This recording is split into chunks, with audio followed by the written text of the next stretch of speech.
Hello, Elite 30. This is Michael, and we are in How to Be Human, an autistic man's guide to life. We're still in Chapter 2, Brain Space, and we are continuing on page 29, about two-thirds of the way through the page to this section in italics. The codes F84.0 and 299.00 are both medical diagnostic codes for autism spectrum disorder. They are how medical professionals categorize and quantify autism as a diagnosis and a disability. But how does Jory perceive disability? What is his experience living with both physical and cognitive differences? And how do other people respond to him? Jory. In general, I feel like a lot of people are defeated by emotions or defeated by suffering. They experience it or see it and have an emotional response, and it's debilitating. It's disabling. But in a weird sense, I feel like my disabilities have shown me the opposite, that I see the good things.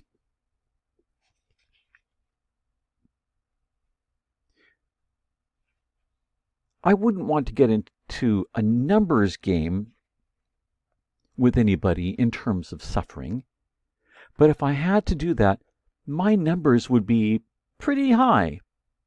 I have more than one disability, and you could argue that my life is not easy. But what matters is my response to that. Because I'm the one that's generating that meaning, I'm the one deciding on my response. And every other person has the capability to generate their own meaning and their own response. It's almost like my response to the human condition is the human condition. I know who I am. I am human. I feel like darkness will give way to light if you light a candle. It may only be in a limited sphere. The light can't penetrate everything, but you should still light it. Why there will never be Jory's top 10 ways to deal with me, which can be universally applied to everyone with autism. I can't make assumptions about other people, but other people tend to automatically make assumptions about me, which, in all fairness, is hard because autism varies between individuals. It's not like you can read Jory's top 10 tips to deal with me, and that would apply to the next person with autism. Either they wouldn't, or some of them would, or you'd have to change some of them, or who knows. That's hard for people. That's why I think many people have an uneasiness about interacting with people that are different from them. Whereas, if anything, I have the benefit because I'm uneasy interacting with everybody. So nobody can tell. Nobody notices because I've got the same level of uneasiness with everybody, except for a very, very few number of people. LW. Would you prefer it if people asked you more frequently about autism if they were curious? Or is not discussing the topic fine? Jory. I think it depends on whether or not it is sharing useful information. As far as with friends, I think it might be beneficial if they brought it up more, because they might learn something about autism which they didn't know. I don't feel like I'm losing out on anything by not talking about autism, but perhaps other people might be. Talking about autism. Jory explains his autism using a hand-drawn map, a Goya etching, and a magician. Autism is not a routine discussion topic for Jory. He prefers not to talk about it, but he is strikingly thoughtful about describing the architecture of his brain and the mechanics by which it operates. At the University of South Carolina and at Oxford, Jory majored in geography. Geography these days is about far more than the study of maps, but mapping remains at its core. Mapping remains part of its core. One of the first things I asked Jory was to make me a map of how he envisions his mind, from which we could then set out into the general topography of his world.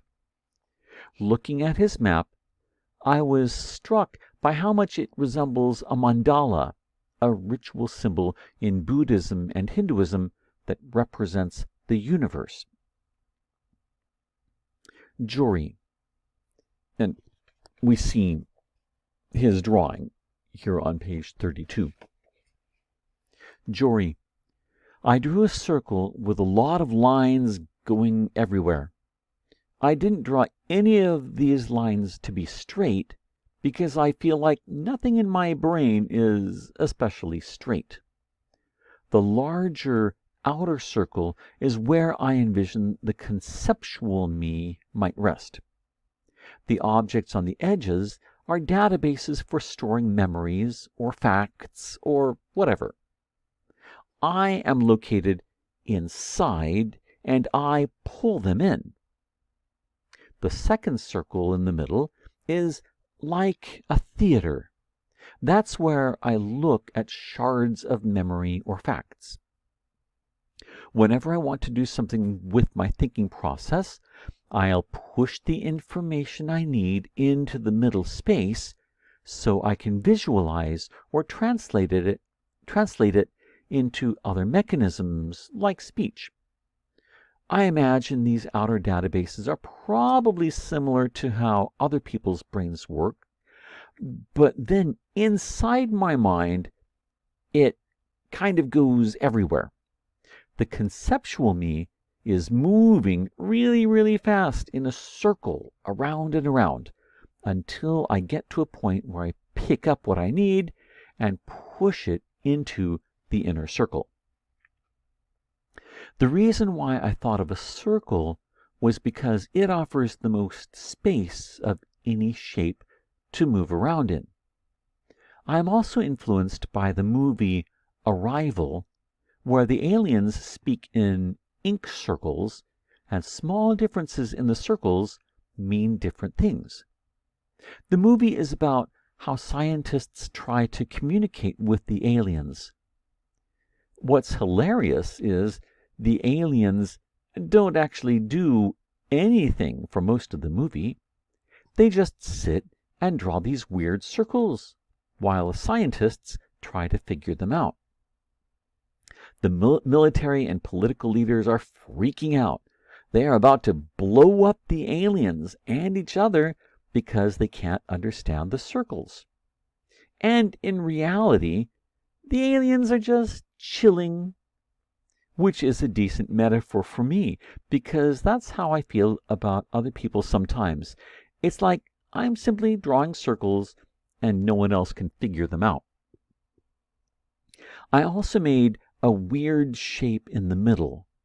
I don't know why I drew it as a double pyramid, but I felt like another circle isn't quite right, because that space is a bit more constrained and angular. It's where I translate my thoughts into words. I think of language and speaking as linear, so I have to translate my thoughts and ideas into a more rigid or angular way in order to communicate, because most people have a linear brain. I definitely don't. My mind doesn't move from A to B to C, and that could be one reason I'm pretty terrible at following directions sometimes. Most people go from A to B because it is the easiest way to do something. But I don't. I go from A to Q. For many years growing up, I didn't have complete access or control over my brain in the way I do now. I spent a lot of time trapped in the mid-level space where I was receiving stimuli from the environment, but I didn't have access to the inner circle's resources. I couldn't translate it into Jory form. I couldn't think. I just shut down and wasn't able to do anything.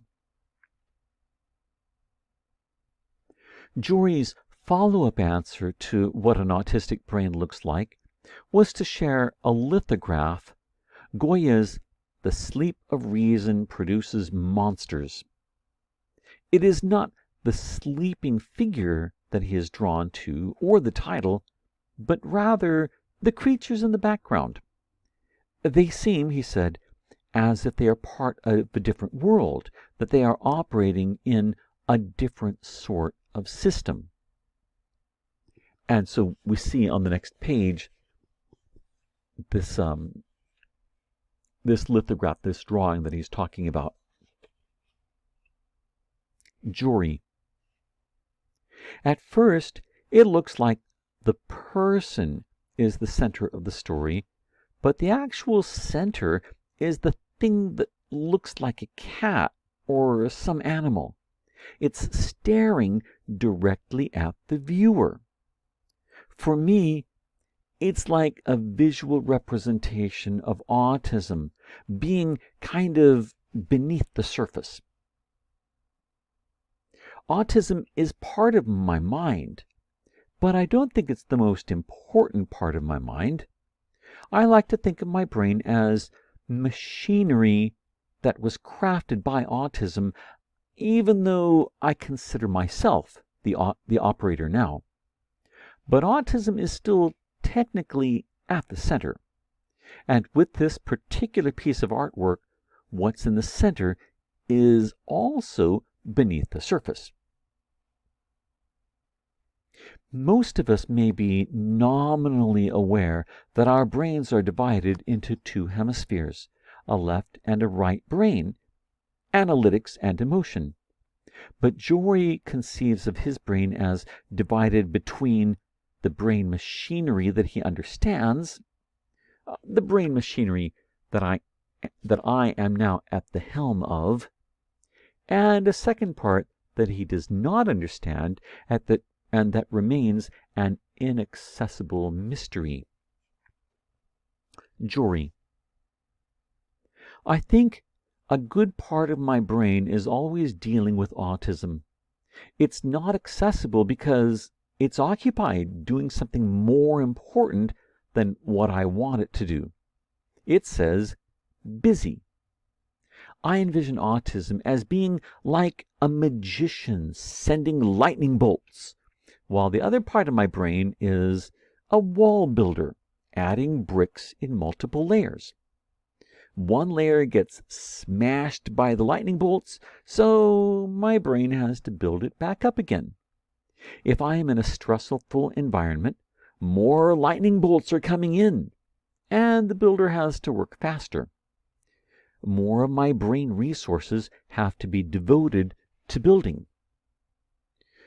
Why a magician to represent autism? That is a part of my brain I don't understand. It's mysterious to me, and magicians are very mysterious. They have cool robes and stuff, which makes them extra hard to get a handle on.